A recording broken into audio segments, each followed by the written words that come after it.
అందరికీ నమస్కారం. నా పేరు బద్దం హవిషారెడ్డి. నాకు ఈ అవకాశం ఇచ్చినటువంటి హిందూ సమ్మేళన ఉత్సవ సమితి వారికి ధన్యవాదాలు. గడప లోపలే కులం, గడప దాటితే హిందువులం అనే నినాదంతో మన హిందూ సమాజంలో కుల వివక్షను తొలగించి హిందువులందరినీ ఏకం చేయాలనేదే ఈ హిందూ సమ్మేళన యొక్క ప్రధాన లక్ష్యం. అసలు హైందవ ధర్మం అంటే ఏమిటి? దేశం పట్ల భక్తి, దేశం పట్ల ప్రేమ, దేశం కోసం పనిచేయడం. ధర్మం అనగానే మనకి మొదటిగా గుర్తుకొచ్చేది మన శ్రీరాముడు. మూర్తీభవించిన ధర్మస్వరూపమే మన శ్రీరాముడు. శ్రీరాముడు మన భారతదేశ ఆత్మ. మనం రామాయణంలో నుంచి నేర్చుకోవాల్సిన కొన్ని ముఖ్యమైన విలువలు. హక్కుల కంటే బాధ్యత గొప్పదన్నది రామతత్వం. కష్టాల్లో కలిసి నడవాలన్నది సీతతత్వం. కుటుంబ బాధ్యతలు పంచుకోవాలన్నది లక్ష్మణ తత్వం. నమ్మిన వారి కోసం తెగించమంటుంది ఆంజనేయ తత్వం. ఇదే మన రామాయణం. ప్రతి స్త్రీలో అమ్మను చూసే గొప్ప దేశం మన భారతదేశం. మన హిందువుల కోసం, సనాతన ధర్మం కోసం పోరాడిన ఎంతో మంది మహనీయులు, వారందరికీ నా పాదాభివందనం.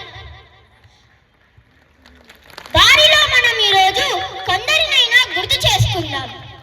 జర్మనీ రేడియోలో మాట్లాడుతూ, భారతీయులారా మీరు రక్తం ఇవ్వండి, నేను స్వతంత్రం ఇస్తా అని గర్జిస్తూ వేలాది మంది భారతీయులతో ఆజాద్ హింద్ హౌస్ నిర్మించి, అందులోని వేలాది మంది యువతులతో ఝాన్సీ రెజిమెంట్ నిర్మించి, బ్రిటిష్ వారిపై పోరాటం ప్రకటించి 1943వ సంవత్సరంలో అండమాన్ నికోబార్లో మన త్రివర్ణ పతాకం ఎగరేసినటువంటి గొప్ప వ్యక్తి మన నేతాజీ సుభాష్ చంద్రబోస్. మరి ఇలాంటి గొప్ప వ్యక్తికి స్ఫూర్తిదాత ఎవరో తెలుసా? ఆయన మన భారతదేశ గొప్పదనాన్ని, భారతదేశ సంస్కృతిని ప్రపంచం మొత్తానికి తెలియజేశాడు. ఆయనే మన స్వామి వివేకానంద. భారతీయ స్త్రీలు విద్యావంతులైతే ఉత్తమ ఆదర్శాలతో తమ భర్తలకు ప్రేరణ ఇస్తూ వీరులైన పుత్రులకు తల్లులవుతారని, స్త్రీలంటే ఉత్పత్తి చేసే యంత్రాలు కాదని, స్త్రీలను గౌరవించని దేశం ఎప్పటికీ గొప్ప దేశం కాలేదని ముక్కుసూటిగా చెప్పాడు మన స్వామి వివేకానంద. మన హిందువుల కోసం, హిందూ మతం కోసం పోరాడిన ఇంకో మహావీరుడు. ఆయన పేరు ఈ భారత చరిత్రలో సువర్ణాక్షరాలతో లిఖించబడింది. అతని పేరు వింటే భారతావని కూడా పులకరించిపోతుంది. మొఘలుల దాడి నుండి హిందూ ధర్మాన్ని, హిందూ సంస్కృతిని కాపాడిన ఘనత ఈ మరాఠా యోధుడికే దక్కుతుంది. అతనే మన భరతమాత ముద్దు బిడ్డ ఛత్రపతి శివాజీ మహారాజ్. ఇంకో మహావీరుడు, ఆయన స్వాతంత్ర యోధుడు, హిందుత్వ భావజాలానికి ఆద్యుడు, హిందూ ధర్మ రక్షకుడు. ఆయన తన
అన్న చప్పట్లు సరిపోలేవు, ఇంకా గట్టి కొట్టాలి.